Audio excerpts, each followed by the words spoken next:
Good morning mga kapiga. Kumusta kayo?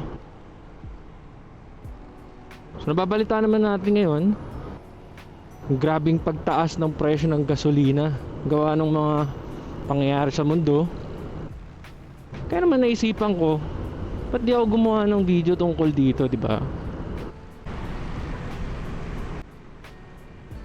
Ngayon binabagtas ko tong road 10. Papunta ako ngayon ng Makati dahil dun yung trabaho ko. At syempre kung titignan mo, ang mahal ng commute papuntang Makati galing Tondo. Kasi yung way ko galing Tondo, kailangan ko pa mag-tricycle, kailangan ko pa mag-jeep, tapos LRT, bababa ko ng Hilpuyat para sumakay ng bus. Doon pa lang dami ng sakay, di ba? Tapos magkano yun? Siguro abutin ako ng 100. On the way pa lang yun, iba pa yung pabalik. Kaya syempre mas mainam talaga yung meron kang sariling scooter. Ngayon di na biro yung presyo ng gasolina. Biro nyo, nagpagas ako March 4, around 58 pa per liter, 95 kinakarga ko dito eh. Tapos putya, nakita ko kahapon sa may C3, 64 na yung 95 octane mga kapiga. Grabe. Kaya mainam pag-usapan yung paano ba makakatipid sa gas. So marami kasing bagay na kailangan i-consider pagdating sa gas consumption, fuel consumption ng isang scooter or motorcycle.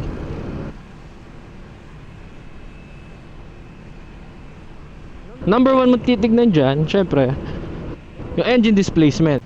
Grabe no, umagang-umaga pa lang pero ang dami na agad tao. Talaga eh, pasukan eh. So ngayon, gamit natin si Luffy na may 160cc engine displacement. At base sa Honda official manual, kumukonsumo to ng 45 kilometers per liter. Syempre, meron silang sariling test doon and maraming variables na kinakount. Pero based sa consumption ko, ayan siya, 40.3 kilometers per liter. Not bad para sa isang scooter na may ganitong engine. So yung iba nakita ko 42, yung iba 38. So depende rin talaga sa rider. So, syempre depende rin yan kung may angkas ka, kung mabigat ka mismo. Syempre number 2 natin dyan, yung mismong throttle control mo. So kung ikaw yung taong gaspol, eh talagang sasakit ang bulsa mo. Pero kung ikaw yung taong matipid, mas efficient yung usage mo ng gas. So paano nga ba yung matipid na throttle control? Pakita ko sa inyo pag naging klaro na yung daan. So dito tayo, para di tayo makabala sa mga humaharurot pagkatapos mag-green ng stoplight.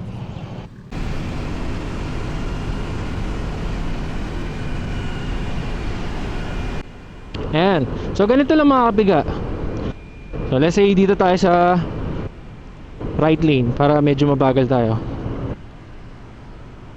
Usually ako, pag chill ride lang, ayan, takbong 40 lang ako. So pag nakuha nyo na yung speed na gusto nyo, maintain nyo lang siya sa ganyang rotation ng throttle. Pwede nyo itong gawin kapag ganitong malawak yung daan. Pero syempre kapag mabilis yung traffic, hindi nyo magagawa yun. Magkukos lang kayo ng further traffic eh. So pakita ko ulit, for example na-hit nyo na yung 40, sakto stop pa naman doon. Ayun lang, pin nyo lang siya dyan. Aangat man siya pero bahagya lang. So talagang pag ganito yung sitwasyon, matututo ka ng throttle discipline eh. Okay, next. Syempre yung scooter maintenance mo mismo, dapat maganda yung langis na gamit mo. Hindi ka off interval pag nagpapa-PMS. Kasi syempre kapag pangit na yung langis mo, pangit na rin yung engine play. Ending, mas mataas na konsumo ng gas. At ito, medyo uncommon knowledge to, pero yung tire pressure, so syempre may recommended PSI yan, di ba? So sa akin, ang ginagamit ko 29 front, 36 rear, kasi meron akong angkas palagi. So kapag bumaba yung tire pressure nyo, syempre mas mahihirapan yung motor mag-accelerate kasi hindi na bilog yung gulong eh, pa-square na siya. So in turn, mahirap acceleration, mas mataas yung konsumo ng gas. Kaya medyo unknown factor siya in most cases, lalo na sa Philippines, kasi hindi naman lahat nagme-maintain ng scooters nila. So maliit man siya sa paningin, pero talagang big factor siya in terms of fuel consumption.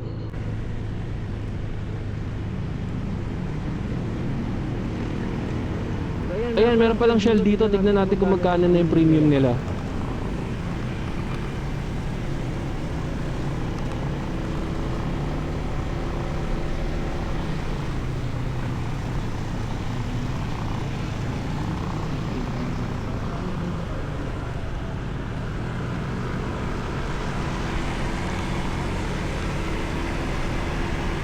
Okay, dahan-dahan muna tayo dito. Dahil nasa kanan yung Shell, shift muna tayo dito. Okay.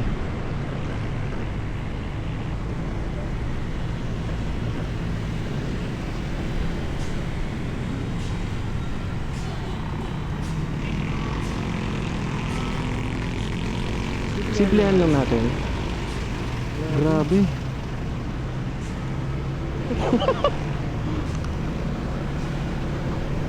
Ang mahal. Grabe.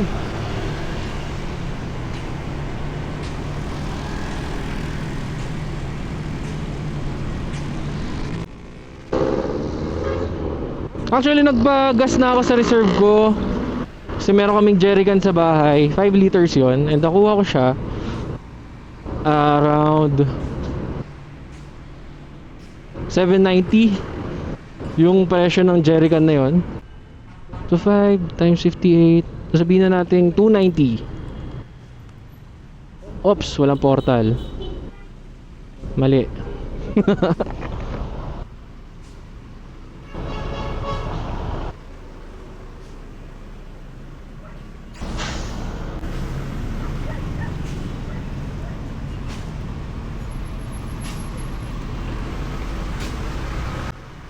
Kaya tatagos muna tayo sa mga portals. Mga kabiga, ganito sa Makati pag sa umaga, hapon, sa gabi lang medyo nag-clear up dito.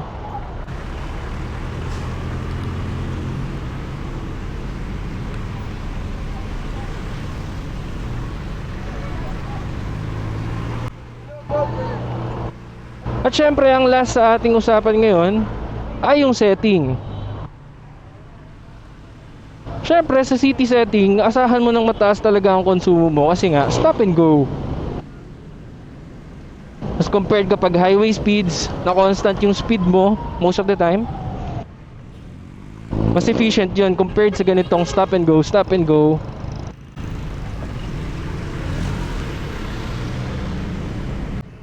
Kasi nag-take time pa to build the RPMs needed, di ba, para mag-accelerate compared sa constant speed pagdating sa highway.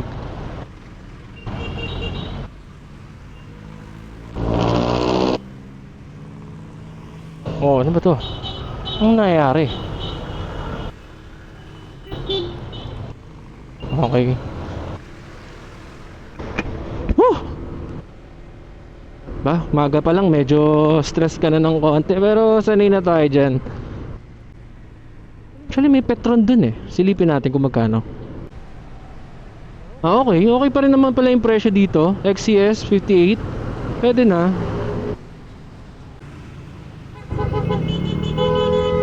Pucha. Talagang dito pa talaga nagsakay, no? Patay.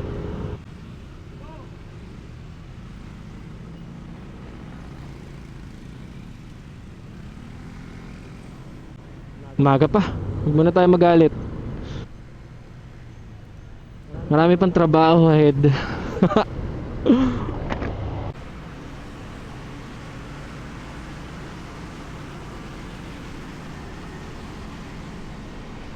Nga pala mga kapiga, ang isang magandang feature ng modern scooters ngayon ay itong button na to. In which kapag turn on mo, automatically magka-cut off ng power kapag nag-idle ka. So tignan natin. And wala na. It helps save fuel lalo na kapag ganitong traffic or lalo na sa city setting na maraming stoplights. So kung kukuha kayo ng scooter, actually most of the time meron na tong feature na to eh.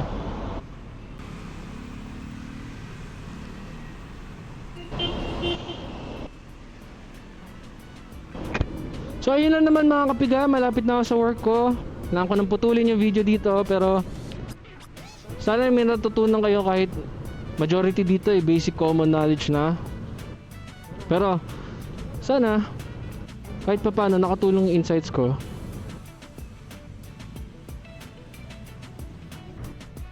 So mga kapiga, always ride safe and drive responsibly.